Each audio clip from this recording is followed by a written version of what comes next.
Loli masih pamer cincin pemberian Fadel Bacide usai putus, kini balik pakai nama belakang sang ibu. Inilah reaksi Loli usai putus dengan Fadel Bacide.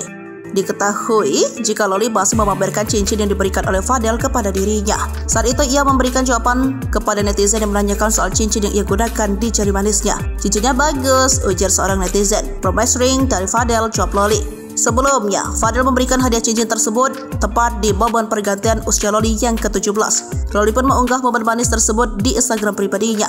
Gadis yang pernah bersekolah di London, Inggris itu mengucapkan terima kasih atas kado cincin pemberian dari Fadel. "Kamu tepati janji untuk beli promise ring di hari ulang tahunku. Terima kasih banyak buat semuanya yang udah kamu kasih dan lakuin buat aku," tulis Loli. Tak hanya itu, mantan anak sambung Sajat Ukra tersebut mengatakan hidupnya berubah setelah bertemu dengan sosok Fadel. Usai dikabarkan putus dengan Fadel, Loli diketahui kedapatan menggunakan nama ibunya. Padahal sebelumnya Loli berseteru dengan ibunya Nikita Mirzani hingga menghapus nama belakang sang ibu. Namun kini Loli kembali mengganti nama Instagram @satuaura.bd menjadi Laura Mirzani Mawardi.